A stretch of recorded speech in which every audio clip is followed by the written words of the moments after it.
హ్మ్. ఏంటి సంగతులు?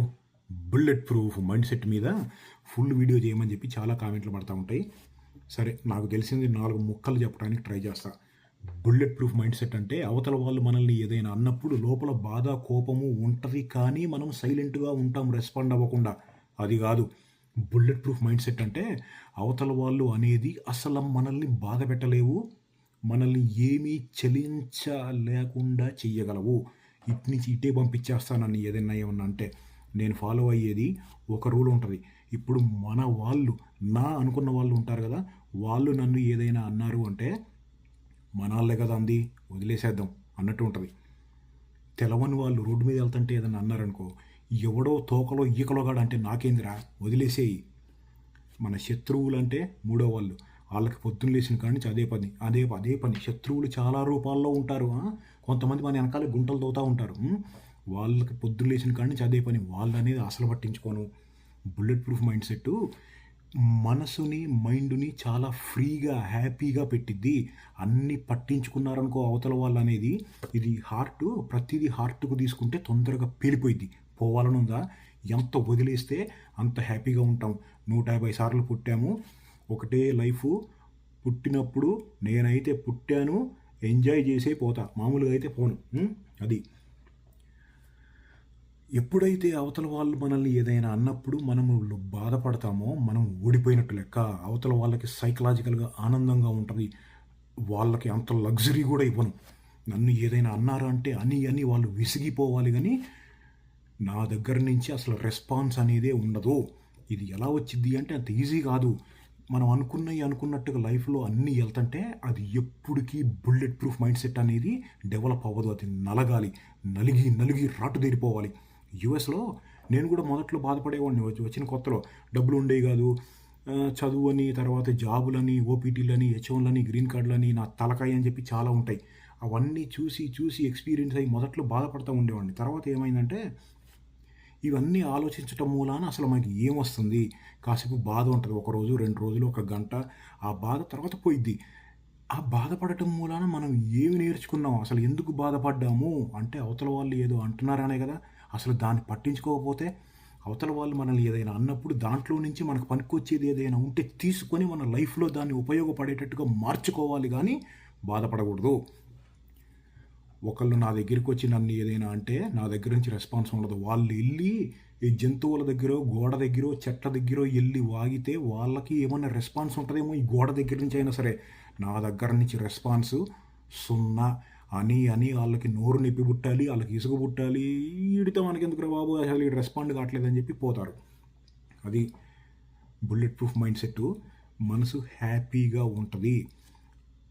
నలిగి, నలిగి ఇప్పుడు ఉదాహరణకు చెప్పాలి అంటే ఇనుము, లేకపోతే గోల్డు లాంటివి ఎంత కొడితే వాటిల్ని అంత ఆహ్, బాగా షైనింగ్ అవుతాయి. అలా నలగాలి.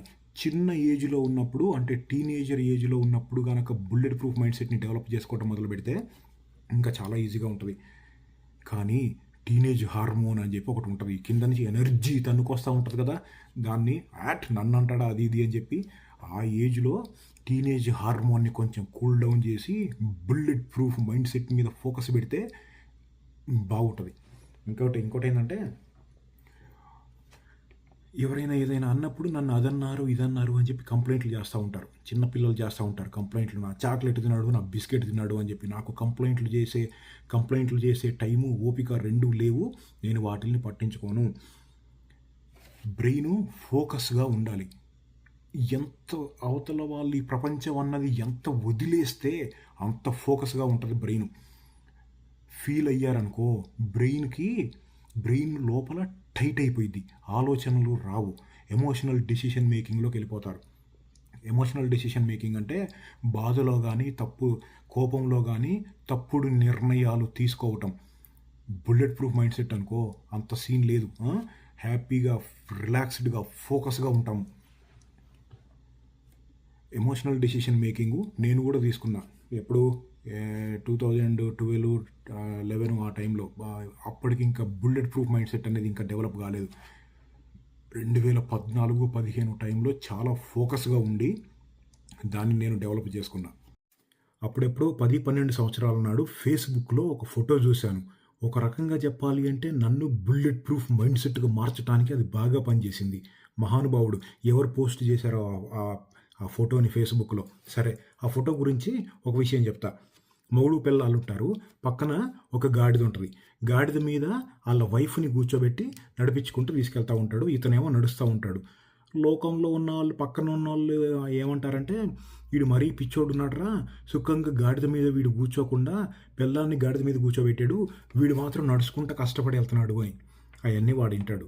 ఈయన ఏం చేస్తాడంటే, పెళ్ళాన్ని దించి వీడు గాడిదెక్కుతాడు. అప్పుడు పెళ్ళాం నడుస్తా ఉంటది. వీడు గాడిద మీద హ్యాపీగా కూర్చుంటాడు.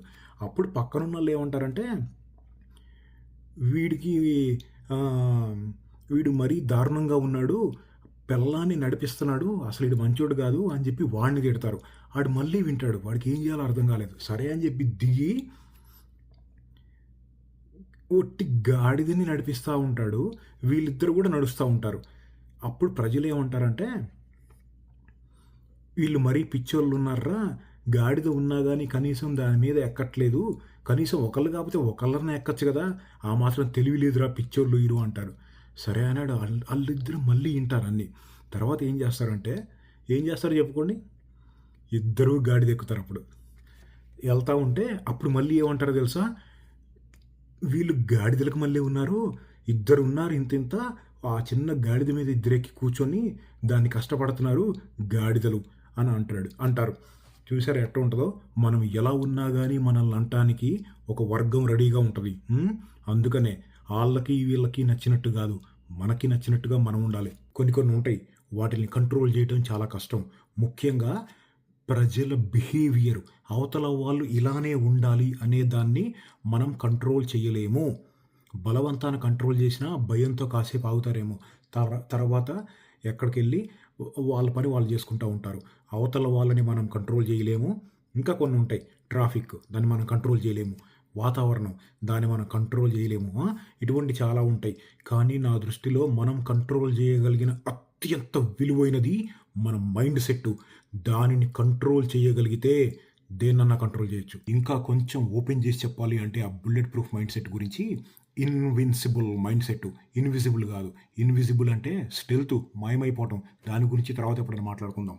ఇన్విన్సిబుల్ మైండ్ సెట్ దుర్భేద్యం, అంటే ఛేదించటానికి వీలు లేనిది. కొడితే వచ్చి బుల్లెట్లు ఒంటికి తగులుతాయేమో, బ్రెయిన్కి కాదు. అది మెంటల్లీ అన్బ్రేకబుల్ మైండ్ సెట్ అంటే బుల్లెట్ ప్రూఫ్ మైండ్ సెట్ అంటే.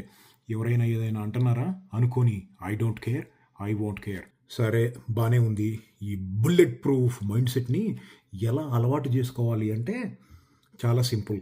ఎవరైనా మనల్ని ఏదైనా అన్నప్పుడు లోపల బాధ కానీ, కోపం కానీ, వేరే ఫీలింగ్ ఏదైనా కానీ చిన్నగా స్టార్ట్ అవుతూ ఉంటుంది కదా, ఒకటేసారి పెద్దగా అయిపోదుగా. కొన్ని సెకండ్లు పెద్దగా అవ్వడానికి కొన్ని సెకండ్లు పట్టిద్ది. ఒక్కొక్కసారి కొన్ని నిమిషాలు కూడా పట్టచ్చు, కొన్ని గంటలు కూడా పట్టిద్ది. సరే, ఆ కొన్ని సెకండ్ల టైంలో చిన్నగా ఉన్నప్పుడే ఆ ఆలోచనని తొక్కిపడేయాలి. ఇందాక చెప్పిన రూల్ ప్రకారము. అన్నది ఎవరు? మనోళ్ళ? వదిలేయి. పక్కనోడా? వదిలేయి. మన శత్రువులా? వదిలేయి. అటువంటి దాంతోటి చిన్నగా ఉన్నప్పుడే తొక్కి పాడేస్తే అది పెద్దగా అవ్వకుండా ఉంటుంది. ఎప్పుడైతే పెద్దగా అవ్వట్లేదో బుల్లెట్ ప్రూఫ్ మైండ్ సెట్ అనేది మెల్లగా డెవలప్ అవుతుంది లోపల అన్నట్టు లెక్క. గుర్తుపెట్టుకోండి, నా దృష్టిలో ఆ బుల్లెట్ ప్రూఫ్ మైండ్ సెట్ అనేది చాలా విలువైనది. లైఫ్లో చాలా జరుగుతూ ఉంటాయి. కొన్ని ఎలా ఉంటాయి అంటే మనల్ని రెచ్చగొట్టేలాగా ఉంటాయి. కొన్ని ఏమో అవతల వాళ్ళు కావాలని రెచ్చగొట్టరు, కానీ మనకి అలా అనిపిస్తూ ఉంటుంది. ఉదాహరణకి చెప్పాలి అంటే, ఇప్పుడు కారు డ్రైవ్ చేసుకుంటూ వెళ్ళేటప్పుడు ఎవరైనా దగ్గర దాకా వచ్చి ఇట్లా వెళ్ళిపోయారనుకో, ఏమైద్ది? భయం వేసిద్ది. భయం అంటే గుర్తొచ్చింది. అటువంటి టైంలో అసలు భయపడకూడదు. భయపడితే కారు నడిపే పద్ధతి కూడా మారిద్ది. మనకు యాక్సిడెంట్ అవ్వచ్చు. ఫోకస్గా ఉండాలి. ఇప్పుడు అలా డ్రైవర్ దగ్గర దాకా వచ్చి వెళ్ళిపోయాడు అనుకో, ఏం చేస్తాం? లోపల తిట్టుకుంటామా లేదా? నేను తిట్టుకోను. ఎందుకంటే అవతల వాళ్ళని తిట్టాలన్నా కానీ నాకు నచ్చి ఉండాలి. వాళ్ళు తోకలో ఈకల్ని పట్టించుకోవద్దు. తిడుతున్నావు అంటే పట్టించుకున్నావనే కదా. అందుకే నేను అనేది, తోకలో ఈకలకి రెస్పాండ్ అవ్వకూడదు. అటే పోతారు. నాకు నచ్చిన వాళ్ళకే నేను రెస్పాండ్ అవుతాను. అది. ఇంకోటి ఏంటంటే, ఎంత సైలెన్స్గా ఉంటే అంత స్ట్రాంగ్గా ఉంటాము. Silence is strength. మౌనం మమ ఆయుధం, మమం మనః వజ్రసదృశం హంతుత్వం అశక్తః. Silence is golden, silence is my standard. తోకలో ఈకలకి రెస్పాండ్ అవ్వకూడదు. ఎంత సైలెంట్గా ఉంటే, ఎంత వదిలేస్తూ ఉంటే అంత హ్యాపీగా ఉంటుంది లైఫ్.